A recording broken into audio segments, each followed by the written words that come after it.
I'm Francesca Kamani, and what I'm going to do is give you a global view on all the best action that's happened around the world in the last month, and then throw it forward to see what we can look forward to on the track coming up. And we're going to look at all the best content, the best action, the best racing, and see how it has affected the rankings that month. Now, every month we will be revealing the current top 5 as per the Longines World's Best Racehorse Rankings. And if you think since 2013, when these awards started, we've had champions winning the overall titles such as Trev, Black Caviar, American Pharaoh, and last year Gaiath. Things change loads throughout the course of the year, so we want to help you follow along the narrative as the horses vie for top spot in 2021. So the biggest news this month is that we have a brand new Longines World's Best Racehorse, which we'll reveal later on in the show. But it's been a massive month globally. We've had the Japanese Derby, we've had the Oaks and the Derby at Epsom, and over in New York we've had the Belmont Stakes and the Manhattan. Domestic spending, trying to reel him in. Domestic spending and Tribovan, and here is domestic spending to take the lead in deep stretch and win the Grade 1 Resorts World Casino Manhattan. And it's Frankie Dettori again for Aidan O'Brien. He won the 1,000 guineas on Mother Earth. He's going to win the Oaks by a street here at wide margin. Sun Princess was by 12 lengths many years ago. This could break the record. Snowfall wins the Kazoo Oaks by a wide margin, by a mile. It is Essential Quality with the lead here over Hot Rod Charlie. Now a 16th to the finish, and it is Essential Quality, and he's showing his quality today. The champion 2-year-old has won the Test of the Champion. Euphoria finds the front, Satono Reynos out wide. It's a head-and-head battle. Euphoria has it. Here comes Shahryar late. As Shahryar lunges, Shahryar gets up to and...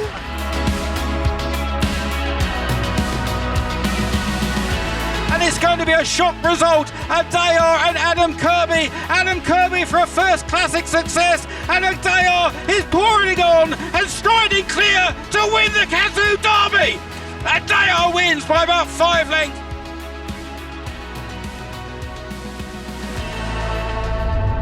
It really was an exciting derby with Adair and Adam Kirby creeping up the rail there at Epsom and going on for a really decisive win in the sunshine on what was a glorious day. And the really good news is that this horse is set to go for the King George VI and Queen Elizabeth Stakes, taking on the older horses. We can't wait to see him there. Elsewhere, did Domestic Spending become the best American turf horse with his win at Belmont in the Manhattan Stakes? Where does that put him in terms of the rankings? So time now to reveal who heads the rankings. It's been an incredible month with some top performances around the world. 6 horses sit on a rating of 121 in 6th position. Derby winning Adair, Globetrotter Adabe, Aussie Sprint star Eduardo, Godolphin's Belmont Stakes winner Essential Quality, Japanese mare Gran Alegria, and Coronation Cup winner Pile Driver. Tied in 3rd place are Godolphin's Dirt Star Mystic Guide, Gosden's Globetrotter MISHRIFF,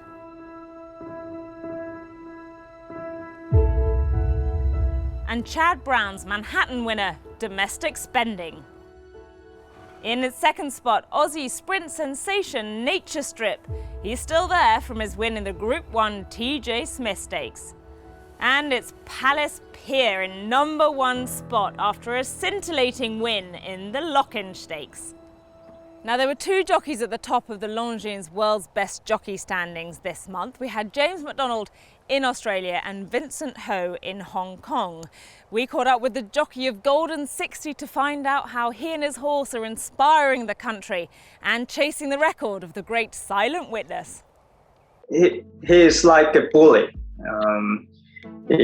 When something comes close or when something is in front, he'll try to come close to them and beat them, and then he know he had them in control, and he just sort of relax a bit. He always does that. Hong Kong is an extremely competitive place. You have to get good rides all the time, and you always have to be consistent to be up there. Big days, you really want to be on the best horse. But you know, we all have mutual respect, especially to Curtis Teaton, and you know, such a lovely guy. But you know, on the track, we're competitive, but we're so clear that off the track, we're friends and we respect each other as a professional during races. And this is really important, I think. We're still looking to go overseas next year, hopefully. If COVID situation allows, we'll plan and, you know, pick a couple of races and to go to. We'll think of Japan and might be at Ascot. I still try to go overseas, or you know, every summer to learn something new and challenge myself every day. But yeah, of course, I'll screenshot this moment 100% because you know, Royal Ascot and the Breeders' Cup, plenty more races around the world, and I think it's not easy to keep this position, but yeah, definitely going to enjoy this for sure. So that's the month that was. What about the month coming up? What have we got to look forward to? Well, the answer is masses, because we've got 5 days of Royal Ascot starting tomorrow. And would you believe it, the first race on the first day is the Group 1 Queen Anne Stakes over the mile. And we've got the current Longines World's Best racehorse, PIER, in action. And we caught up with Thady Gosden on the gallops in Newmarket to find out how he's going. It's obviously a pleasure having him around. He's a brilliantly talented horse and he's got huge amounts of speed. You know, it's obviously a huge team effort as well. You have Maisie, we just saw ride him up here. She looks after him as well, so she'd be in every morning with him and then every afternoon as well. And then you have the head people down there who do an exceptional job. They work incredibly hard, and you know, the assistants and everything. So it's a huge team effort to him in there before he goes to the races. Well, he obviously ran very well in the lotteries, and you see him take off in the last two. You know, he got to the front soon enough, definitely, but he's got so much natural ability. PIER, he's all class, this champion miler, and PIER wins the Al-Shakab Locking Stakes. He's obviously by Tingman, but Tingman was an invincible spirit out of a fast mare, Zenda. So different pedigrees, you know, he's out of a Naif mare. And the way he relaxes in his races too, you know, you see him up here, he's just switched off, easy, never too much on the bridle. His style of racing would definitely suggest that he did a mile and quarter, as well as his pedigree.